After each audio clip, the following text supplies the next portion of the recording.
from the St. Louis Public Radio newsroom, this is The Gateway. I'm Abby Larico. It's Wednesday, November 6th, the day after the election. And today, we'll dig into these local results.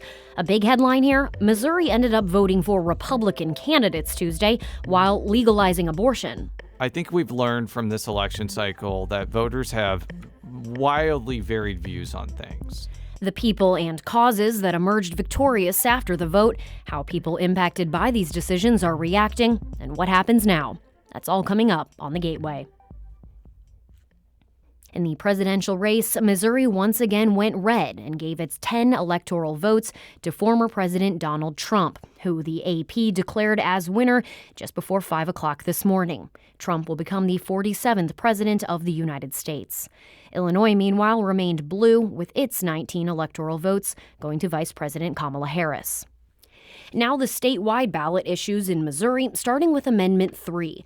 Missourians voted to put abortion rights in the state constitution. Voters backed Amendment 3 by a 53% margin.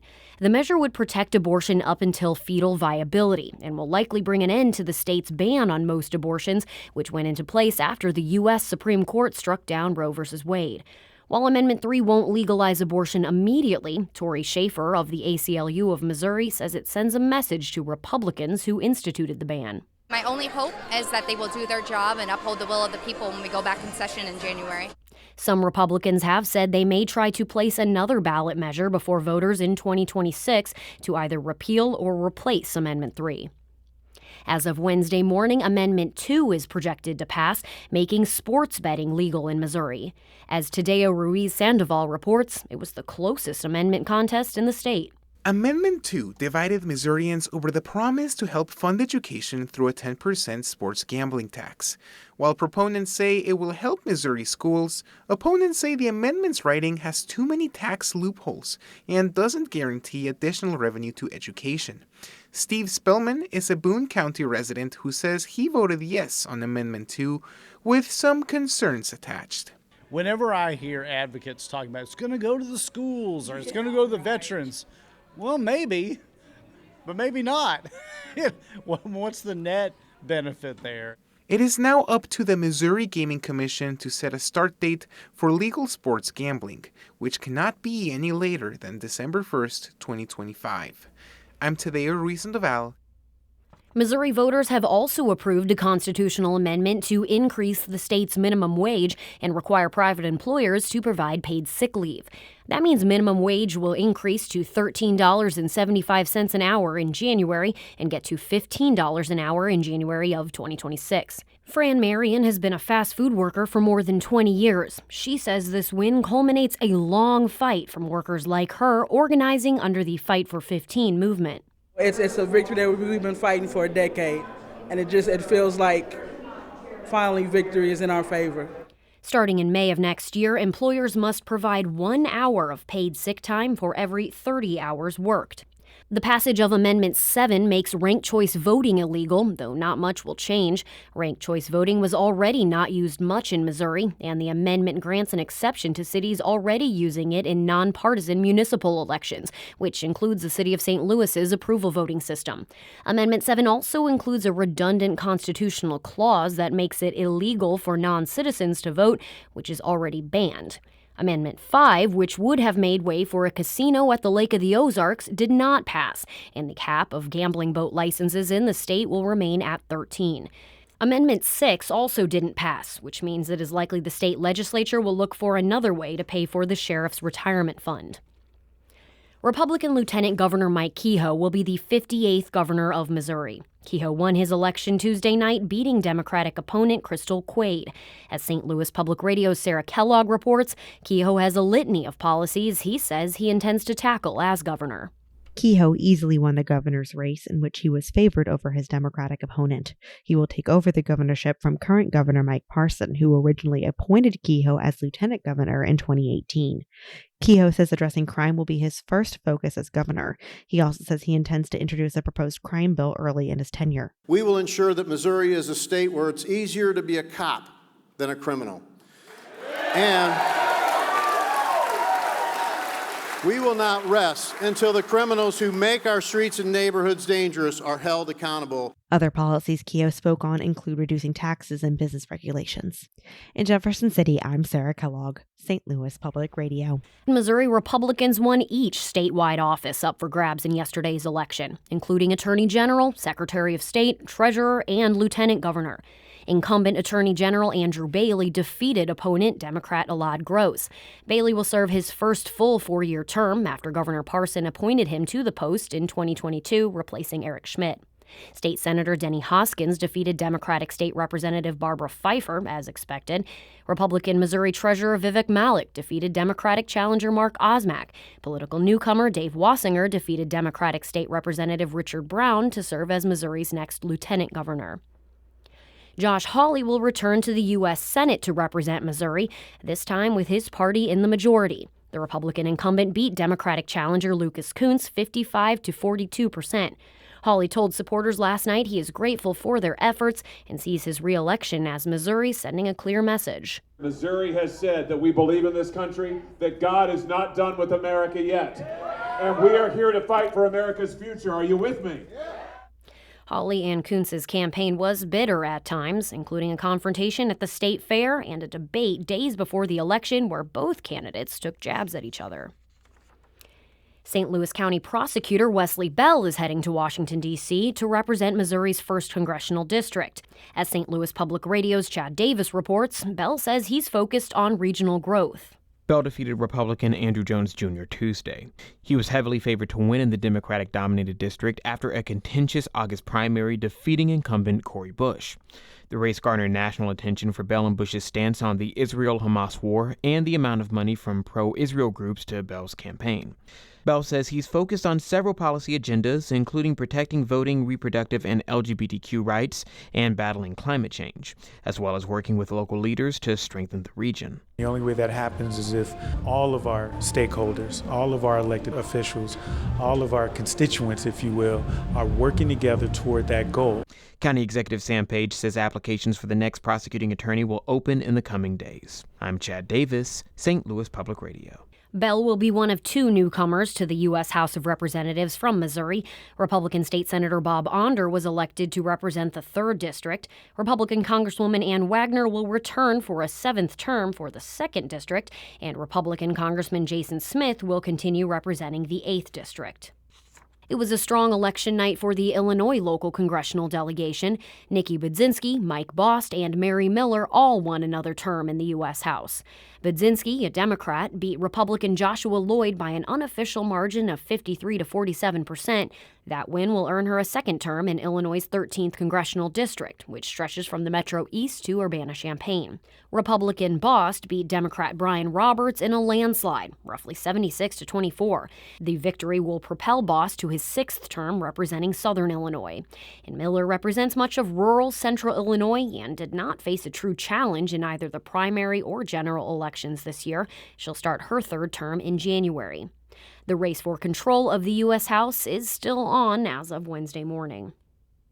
Zooming in now to local government. A Republican attorney is the new St. Louis County Council member for the 6th District. Michael Archer defeated Democrat Kevin Shartner 53% to 47% in final unofficial results. Archer will replace Ernie Trachis, who often clashed with his fellow Republicans on the council. The 6th District covers the southern part of the county. Democrats handily won the other 2 council seats Tuesday night. Gretchen Banger will represent the 2nd District, replacing Kelly Dunaway, who chose not to seek re-election, and Shalonda Webb will keep her seat in the 4th District. The St. Louis County Council has voters' permission to hire its own attorneys. Proposition C passed with 62% of the vote Tuesday in final unofficial results, well above the simple majority needed. The attorneys hired under the new measure would give legal advice, help draft legislation, and represent council members in lawsuits.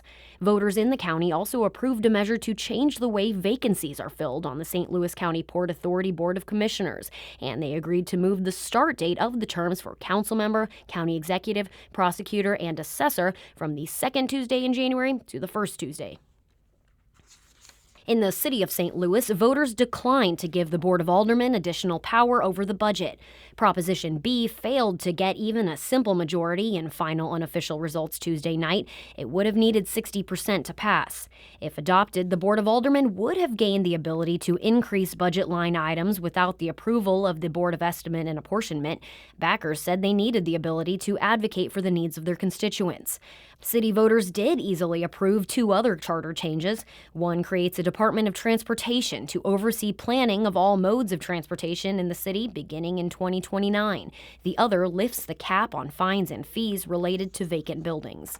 People who stay in short-term rentals, such as Airbnbs in the city of St. Louis, will soon pay a little more for their stay. Voters on Tuesday adopted a 3% per night fee with 68% of the vote. Again, those results are final but unofficial. At least half of the revenue raised would go to the construction and maintenance of affordable housing. The remaining would go to other housing initiatives like eviction prevention. And back in Illinois, voters in Madison County have approved an advisory referendum to pursue seceding from Illinois. St. Louis Public Radio's Will Bauer reports Madison is now the first Metro East county to approve the symbolic measure, roughly 56 to 44%. Madison's county vote now joins it with 32 other downstate counties. Until now, all counties to pass the referendums had been rural. While actually forming a new state remains a tough political sell, advocates believe the advisory referendums send a signal. Madison County resident Dave Stouffer has been a longtime supporter of the movement. We're hoping that this sends a very distinct and clear message to Springfield and to Cook County that the days of political malfeasance and financial malfeasance come to an end. 6 other counties, mostly in southwest Illinois, also approved the advisory referendums on election night by wide margins. I'm Will Bauer, St. Louis Public Radio.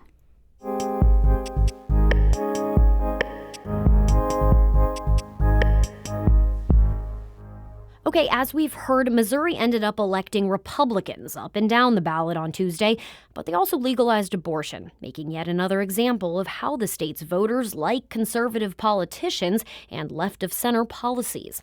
St. Louis Public Radio political correspondent Jason Rosenbaum discusses with editor Jonathan Ahl. Jason, what were the major takeaways from this election?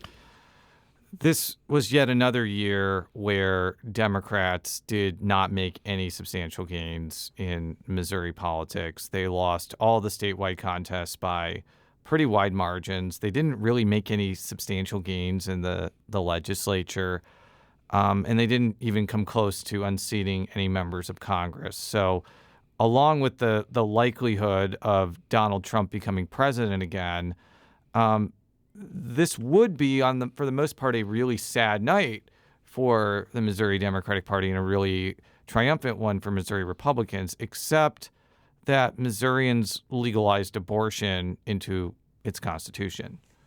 Amendment 3 passed. What's next? Most likely lawsuits.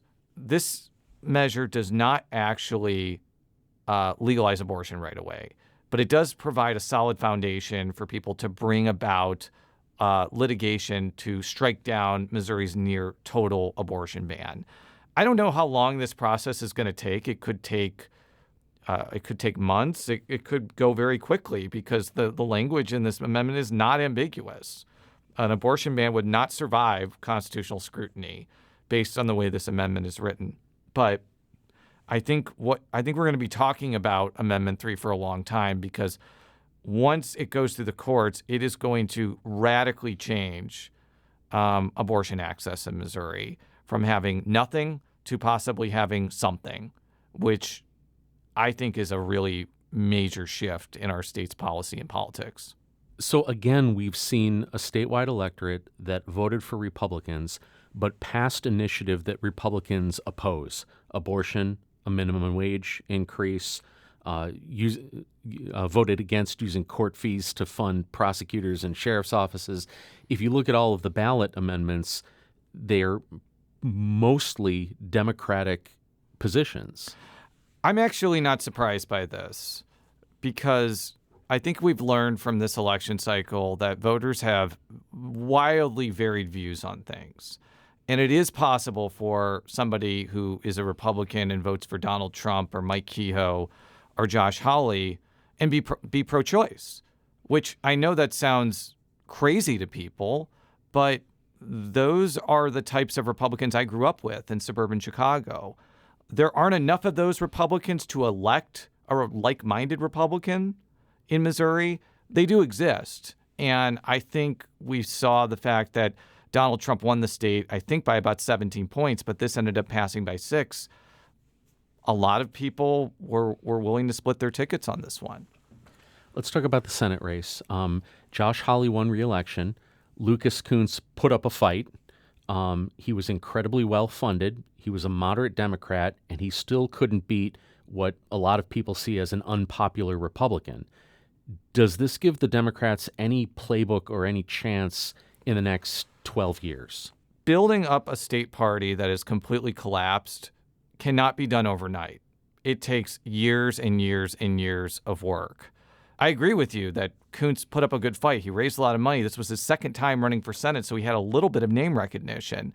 But typically, Democrats who have won U.S. Senate seats were statewide officials, or they had been in the legislature before they were statewide officials. And Missouri Democrats can't win a statewide office, so they cannot cultivate that pipeline that allows them to win something like a U.S. Senate seat.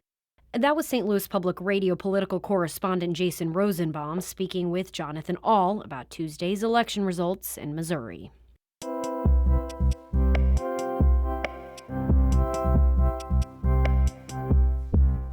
Along with all this coverage of important political issues, you turn to STLPR journalists for our coverage of the arts and culture scene in our community. So now, something totally different, and a break from all the post-election content coming your way today. Art maker and choreographer Brendan Fernandez specializes in dance works performed inside museums and galleries. 4 dancers will perform his latest work Friday and Saturday at the Pulitzer Arts Foundation amid an exhibition of sculpture by the late American artist Scott Burton, whose work blurs the line between fine art and everyday objects. St. Louis Public Radio's Jeremy Goodwin asked Fernandez what his dances have in common with Burton's sculptures. Questions of gay, queer, legacy, visibility, the questions of freedoms and solidarities. The work that he did has allowed and led me to be able to do things that I am now doing in my work. There's questions of visibility, invisibility, being seen, being heard, that I see in Scott's work and that I'm also trying to tease and challenge as well in my work. If I just bumped into you in an elevator and asked what you're doing at the Pulitzer, what is this performance? So I kind of feel there's a beautiful kind of duet happening, and it's between me and Scott Burton conceptually, but also between like my dancers and his sculptures, or my dancers with themselves. The actual movement can be rather subtle, right? It's more emotionally expressive than acrobatic. Yes, and I'm thinking about cruising and of the idea of like cruising as a body language to signal and signify a call, almost like for a response for gay people to identify and find a safe space to kind of be with each other, normally under the auspices of a sexual encounter.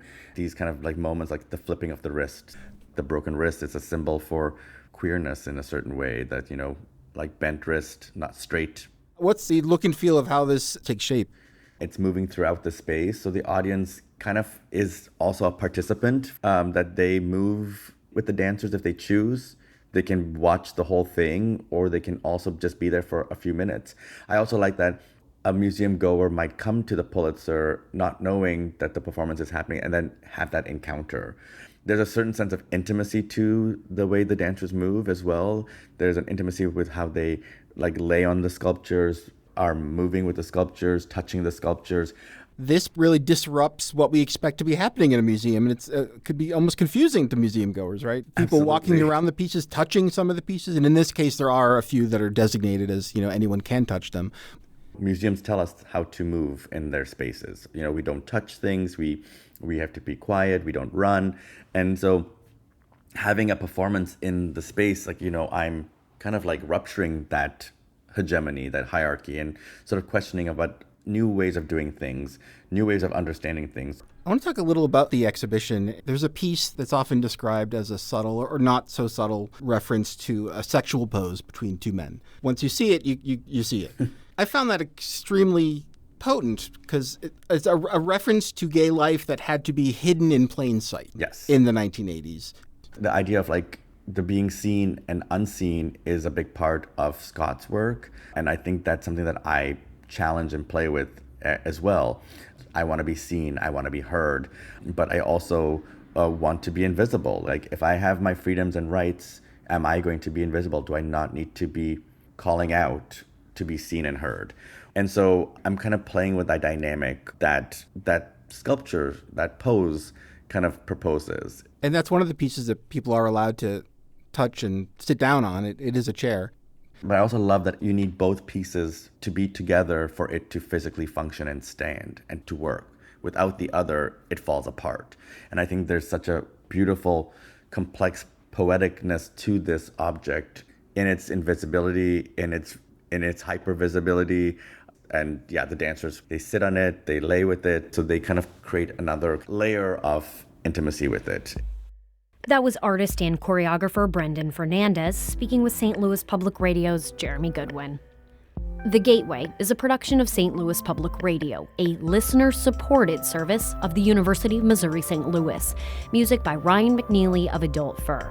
You can find more coverage of all of these results and issues we talked about here from our hard-working St. Louis Public Radio journalists at stlpr.org. I'm Abby Larico, and from the St. Louis Public Radio newsroom, this has been The Gateway.